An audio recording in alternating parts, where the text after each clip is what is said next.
This is Ideas Worth Exploring by Mark MacDonald. Hello, and welcome to Ideas Worth Exploring. This is a special episode that's going to be a little different from normal. Ordinarily, I like to take a scientific theory or idea and focus on how it works. But today, the idea we're going to explore is the history of the universe. I'm going to give an overview of the origins of the universe, the evolution of life, and what might be in store for us in the future. We'll start off at the Big Bang and end with the heat death of the universe. I want to warn you that there are places in this episode where I will be anthropomorphizing abstract concepts, ranting about octopuses, and presenting some scientific theories that are still controversial. But I hope this narrative will help you see history and the future from a new perspective. Please save all heckling for the end. Now, sit back and enjoy the show. Part 1. Star Stuff. It started with a bang. Everything in the universe, every bit of matter and energy, was once jammed together into a hot, dense mess of stuff. But the stuff didn't like that, so it expanded violently, everything moving away from everything else, spreading out rapidly. As things expanded, they cooled down, and soon the matter chilled out enough for the simplest atoms, hydrogen and helium, to form. Over time, those atoms gathered together to form stars and galaxies. Stars came first, about 100 million years after that initial moment that started it all. Then, after 1 billion years had passed, the galaxies started building up. But 1 billion years is nothing to the little baby universe with its whole life ahead of it. It started out with just hydrogen and helium, but two types of atoms weren't enough. The universe wanted more. Inside stars, enormous temperatures and pressures fused hydrogen atoms together to produce new elements, carbon and oxygen and nitrogen. And then, after these stars burned for millions of years, they gave off a final gift. Exploding in brilliant supernovas, they produced heavier elements, such as zinc and copper and iodine, that make up the final building blocks that will later be needed to develop life, including you and me. So, in a very literal sense, we are all made of stardust, forged in the hearts of collapsing stars. Or, if you prefer, vomited out when the stars got too old. Billions of years passed. Stars were born and died, the universe continued to expand, and eventually the inevitable happened. Near a certain yellow dwarf star in the Milky Way galaxy, a little blue planet formed with just the right properties for life.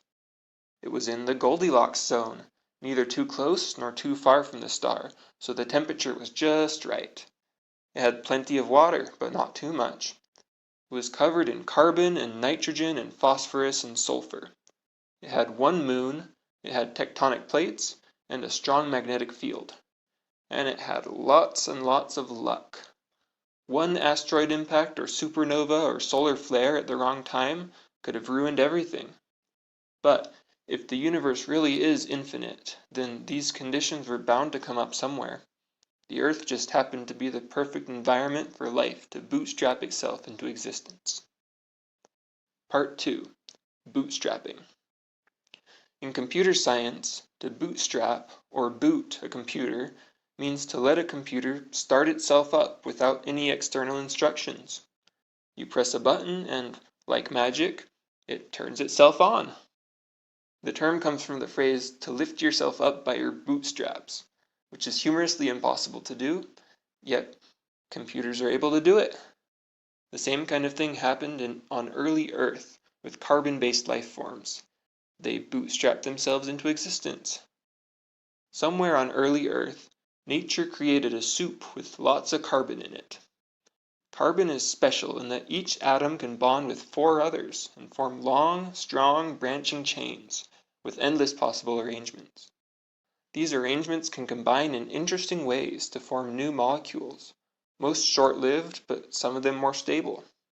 On Earth, this must have happened over and over and over again until, through chance, one of these reactions formed a replicator.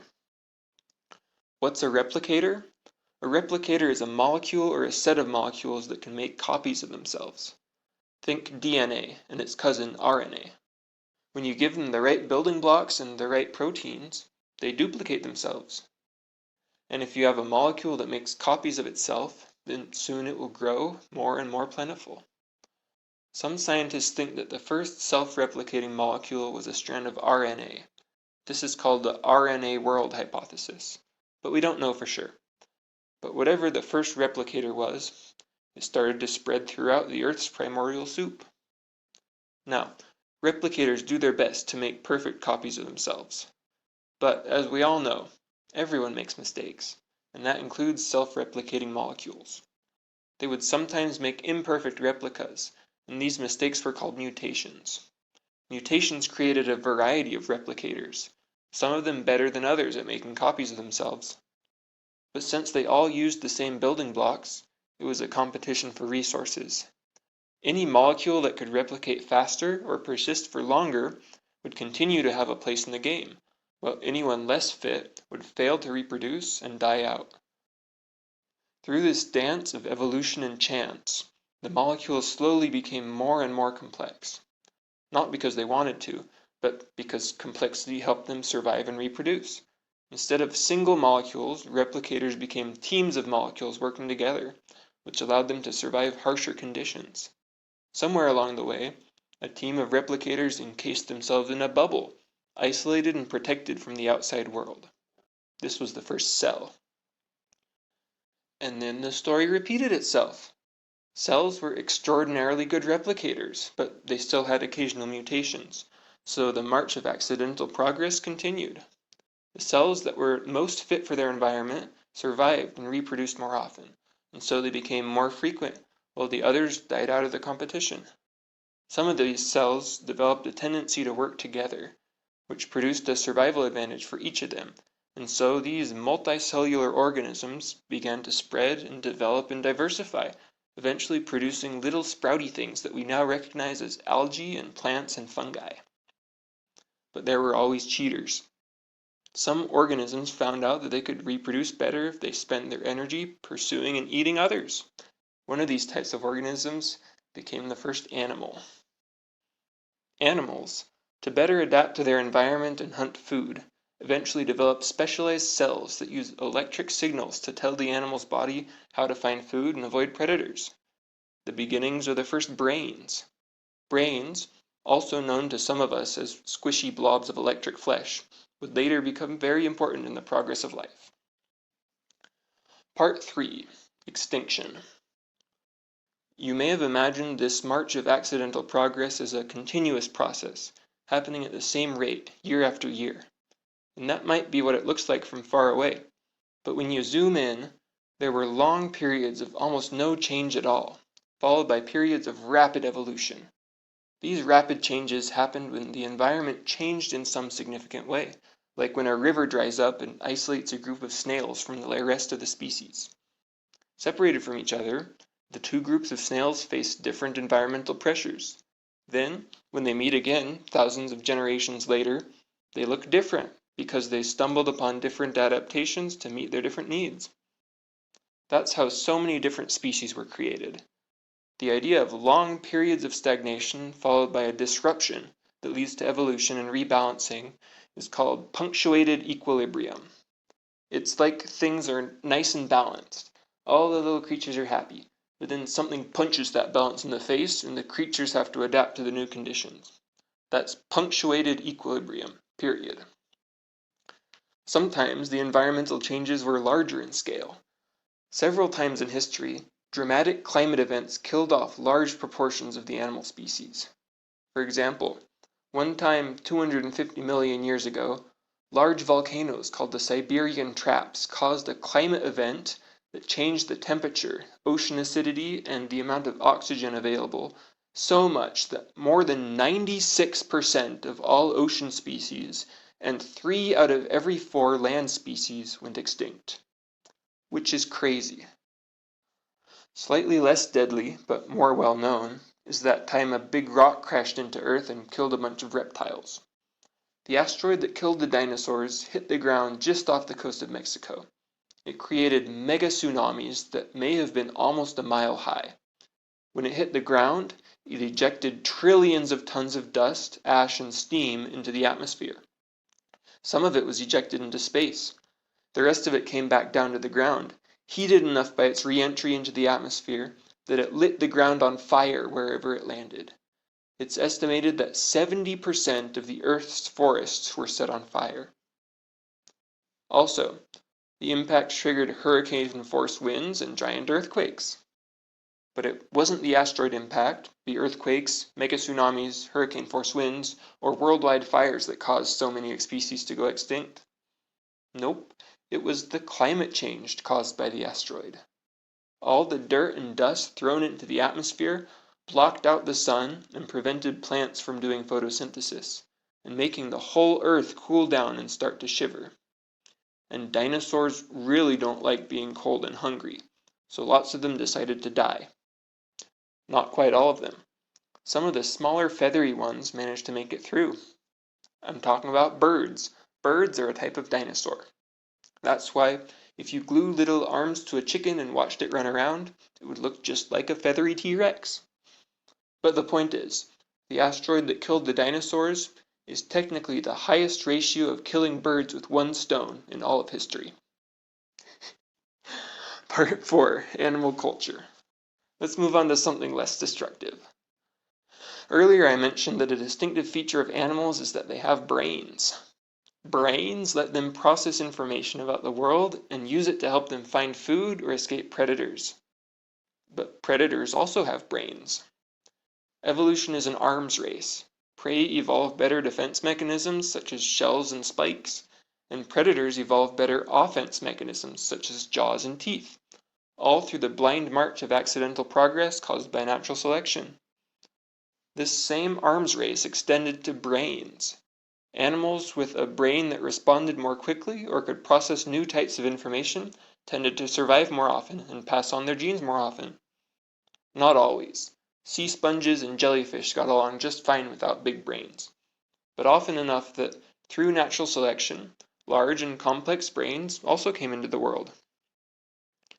Some of those brains learned how to communicate with each other through sounds and gestures, and this allowed something very special to happen. Animals gained the ability to learn from each other. Instead of having their behavior determined just by their genes and environment, they could teach each other which behaviors led to success and survival, which foods to eat and which areas to avoid. This is called social learning. When a learned behavior is passed down through multiple generations, it's called animal culture. Instead of a march of accidental progress, social learning and animal culture let creatures progress purposefully. Here are a couple of modern examples of social learning and animal culture that I really like.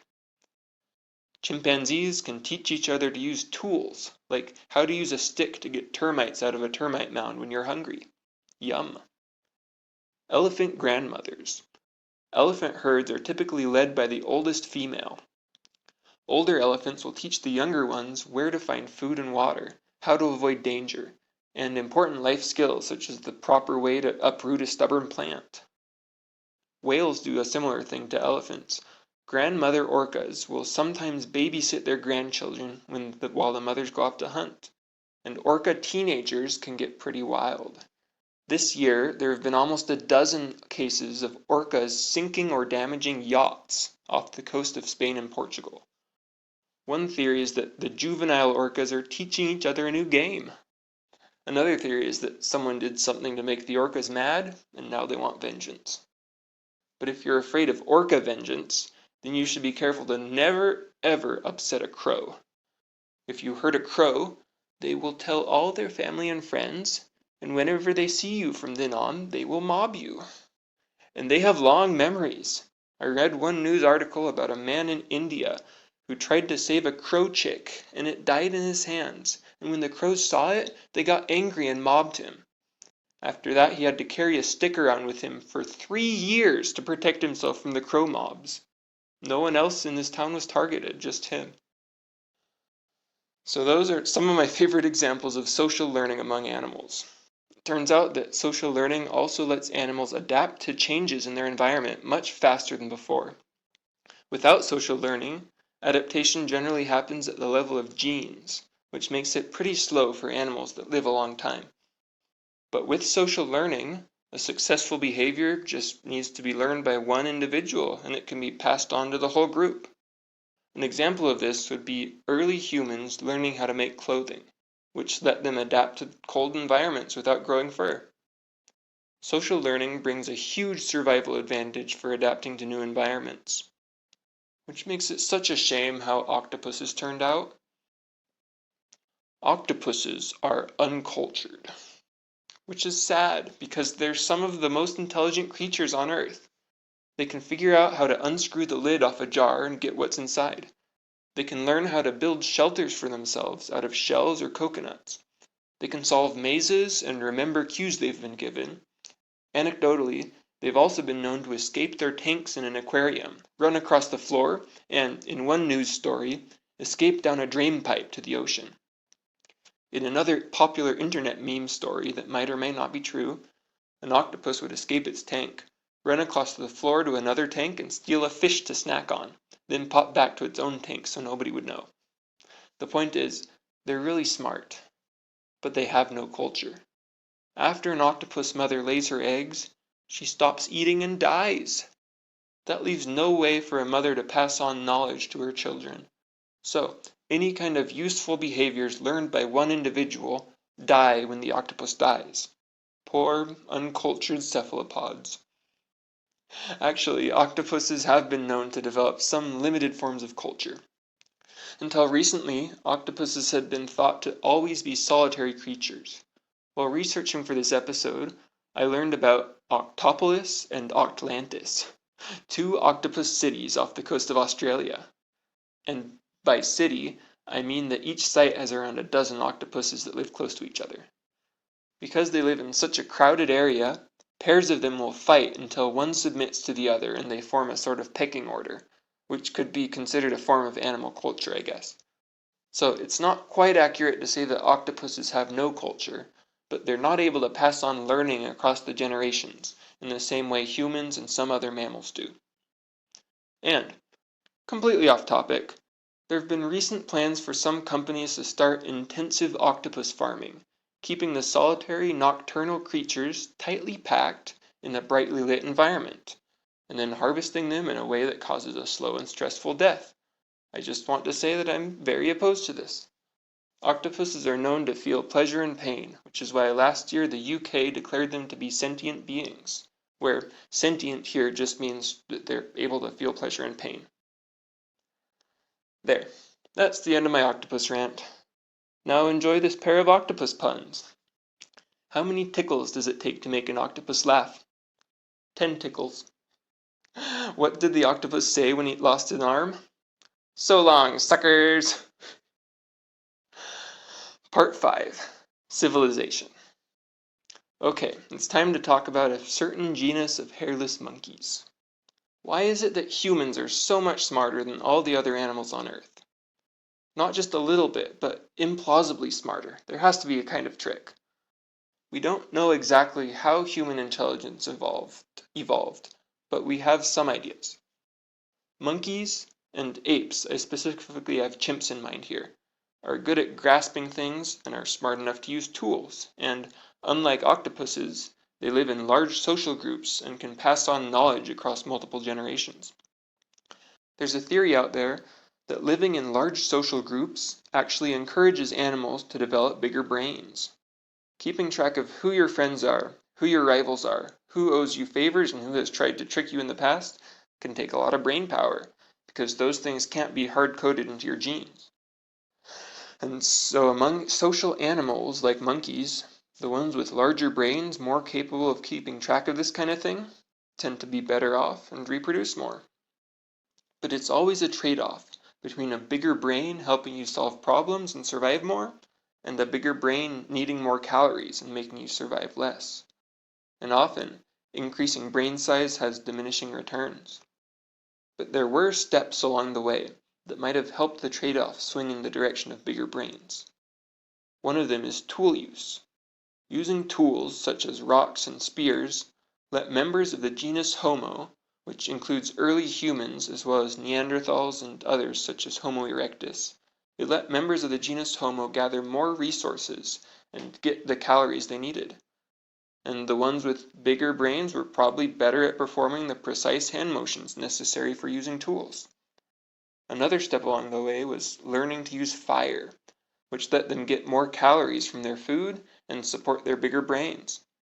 Homo erectus, the Neanderthals, and Homo sapiens all learned how to use fire. And a third step along the way was speech, which let the early humans coordinate their hunting better. The individuals with bigger brains were probably better at speaking, so survived and reproduced more often. And while Neanderthals and Homo erectus went extinct, Homo sapiens managed to survive until today, evolving brains that are smart enough to tell jokes and write podcasts. Maybe there were other steps that made it easier, but large social groups, tools, fire, and speech were all probably pretty important steps in the evolution of human intelligence. But what does that mean for dolphins? Dolphins live in large social groups, and they seem to have some form of dolphin speech that helps them coordinate their hunting. Some of them even use tools. They hold a sea sponge in their mouth and use it to protect themselves from injuries and stings as they rummage through the rubble and sands for fish. Maybe these three things are enough that they, or their distant descendants, would one day develop human-level intelligence on their own.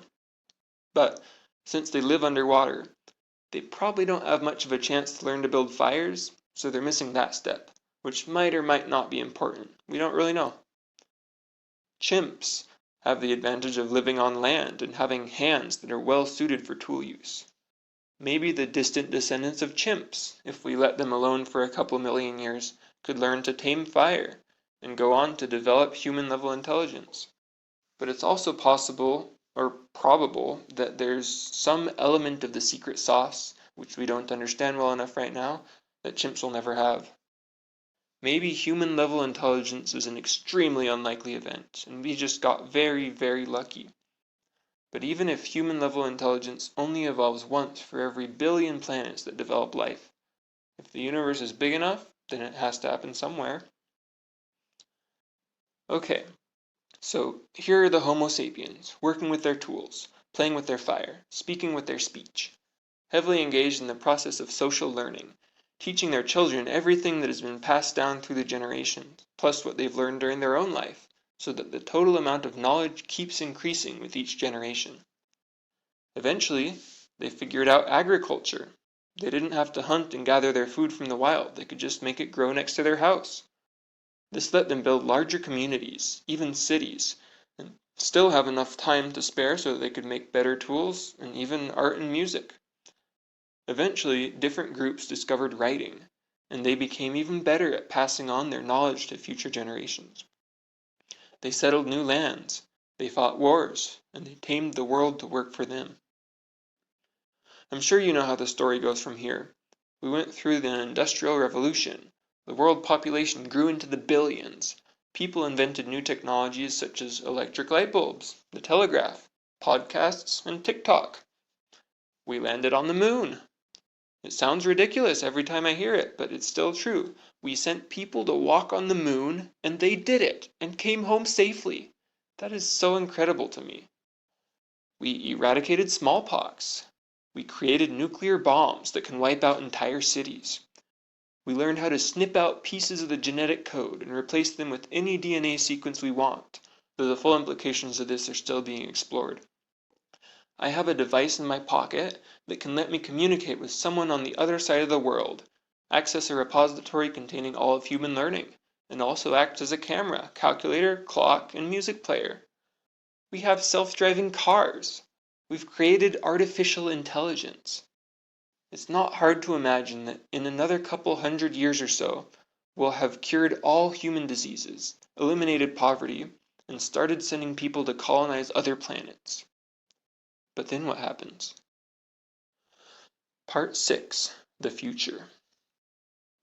As Niels Bohr once said, it is difficult to make predictions, especially about the future. So from here on is clearly speculation, but we can make some pretty good guesses about what might happen in the future.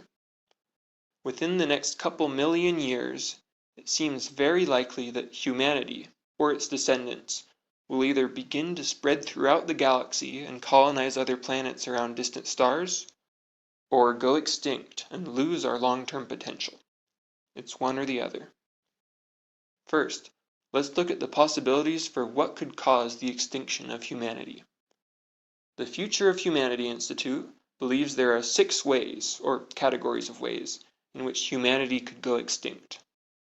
Natural forces, nuclear war, extreme climate change, engineered pandemics, artificial intelligence, or unknown causes. First, through natural forces. An asteroid, supervolcano, or a nearby star going supernova could all potentially wipe us out. Each of those is extremely unlikely, but we don't currently have any way to protect ourselves if it happens, so I'll move on. Second, a nuclear war. It's not the explosions and it's not even the radiation that's the problem here. It's what could happen afterward. Just like how the asteroid that killed the dinosaurs put dust into the atmosphere that blocked sunlight from getting through, an all-out nuclear war could do something similar. This is called a nuclear winter. If all the nuclear weapons currently on Earth were detonated, it might make it impossible to grow food for 4 to 5 years, everywhere except the tropics. Which is very bad, but luckily not enough to lead to human extinction. At least, that's what we think will happen. We don't really have a spare Earth to test it on, so we should still be cautious. Third, extreme climate change. Humans releasing extra CO2 into the atmosphere is already causing problems by causing more extreme storms, flooding, droughts, and famine. It's estimated that within the next century, global climate change will kill almost 100 million people. But we don't know for sure. It could be much less than that. Or it could be much worse.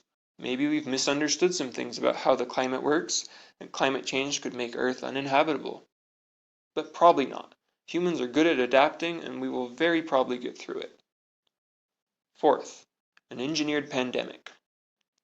Imagine COVID, but the virus has been modified by humans to be even more transmissible and more deadly.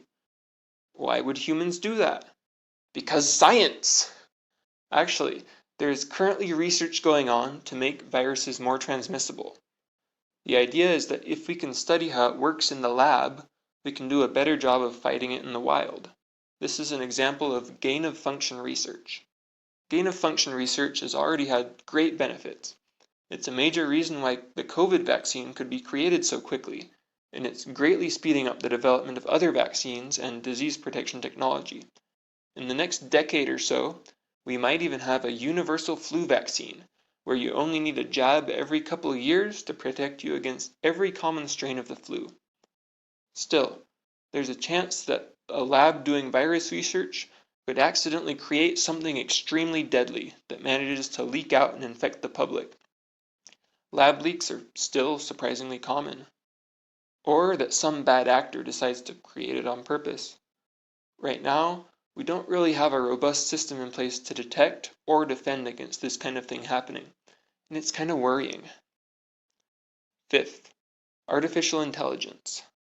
There's a giggle factor associated with this one, and instead of fighting it, I'm going to embrace it.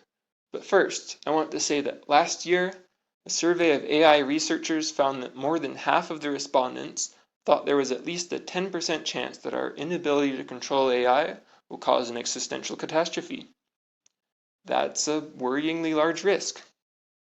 The danger is that in the near future, an AI might be very smart, even smarter than humans in a lot of areas, and not understanding human morality very well. Usually people are reluctant to give you a concrete scenario for how this could be a threat to human existence, and that's smart, because if you have a specific scenario in your head and the scenario doesn't happen, you might conclude that the whole idea is wrong. But I think you need at least an idea of how it could work to really appreciate the risk. So, my favorite AI doom scenario looks like this. A company creates an artificial general intelligence and gives it the goal of making a lot of money. The AI says to itself, "That's easy. You can make a lot of money by investing in the stock market when the economy is going up, or by shorting the stock market when the economy is about to plummet. So I just need to figure out a way to make the economy plummet. Easy." And then it manipulates people into releasing a bioengineered plague and tanking the economy. And it makes a lot of money off it. And then, before anyone has a chance to pull the plug on the AI, it uses all the new money to hire a team of muscular lawyers as bodyguards, who can protect it from threats both physical and legal. This example is meant to be a little humorous. I mean, have you ever seen a muscular lawyer? But if we aren't careful about how we handle the birth of artificial intelligence, then we might end up giving a lot of power to a creature that thinks very differently from us and has very different goals. The sixth category of existential risk is unknown causes.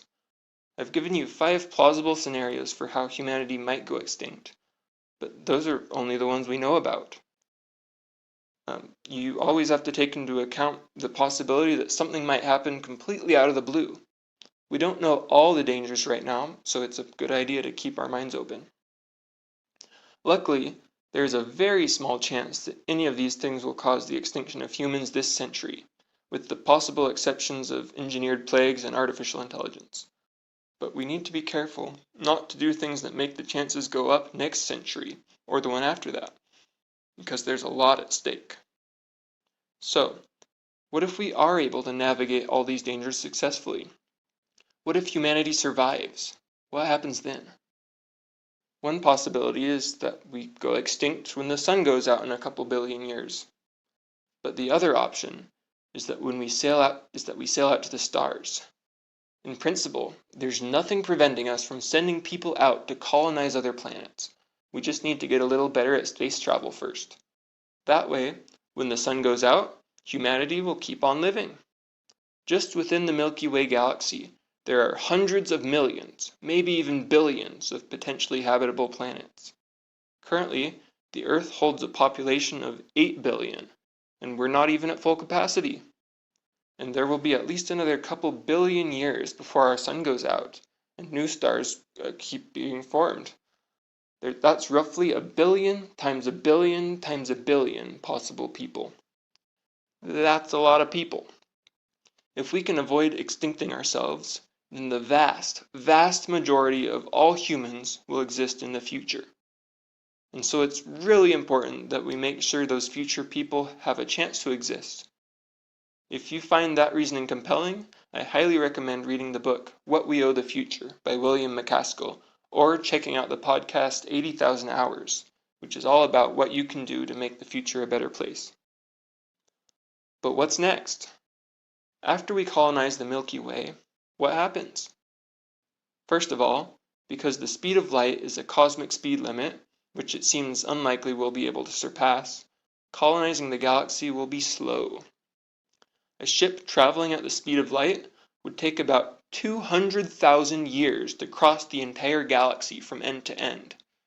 So it would take quite an effort, and that's a lot of time for people to be stuck in a spaceship.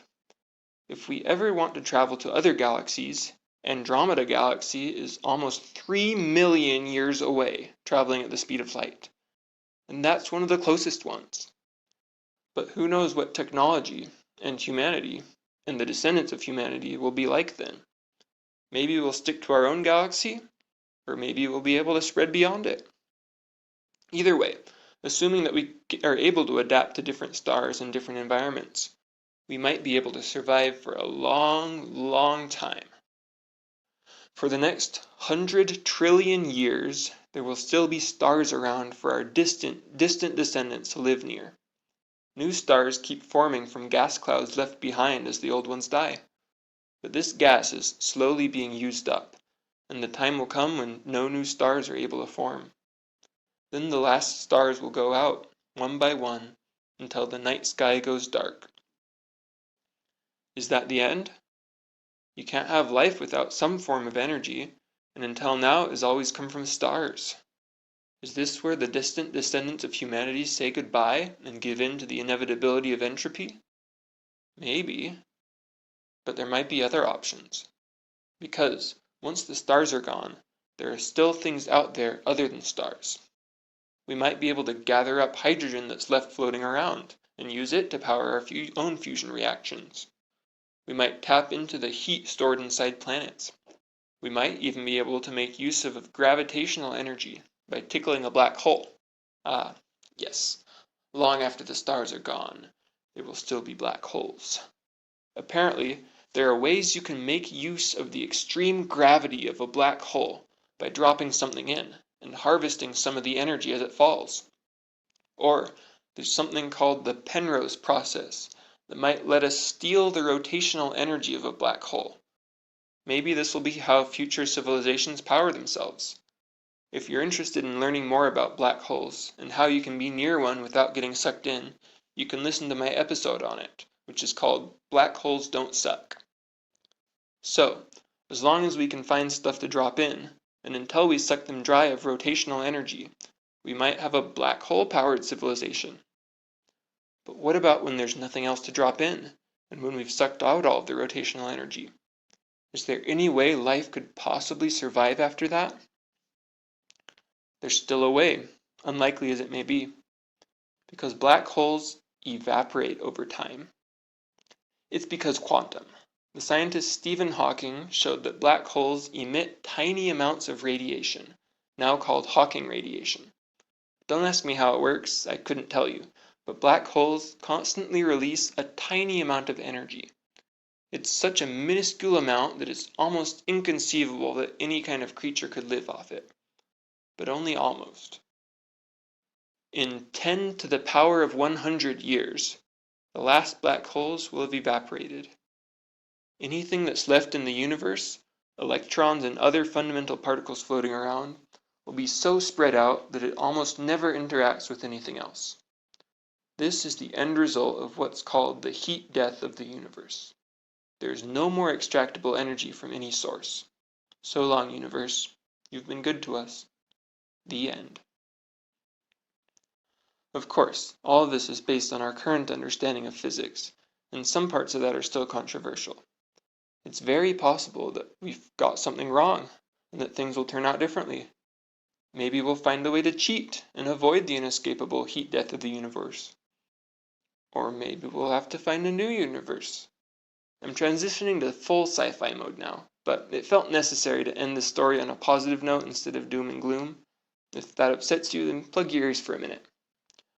There's a respected theory in astrophysics called eternal inflation, which says a lot of things, but one of the things it says is that new universes are being created all the time.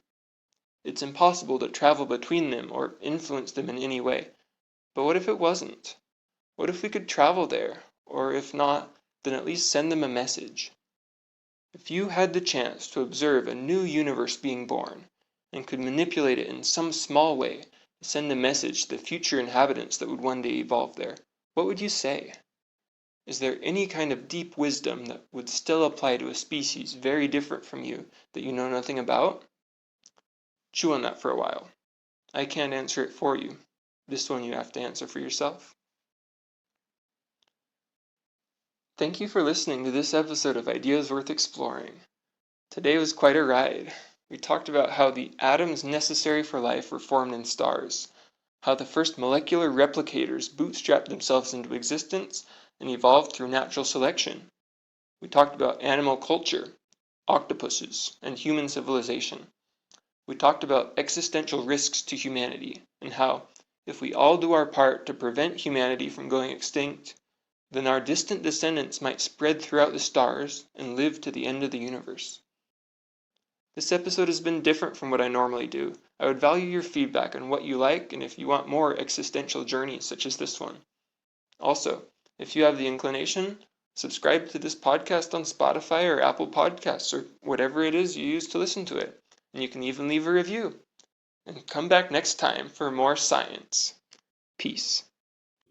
This has been Ideas Worth Exploring by Mark McDonald.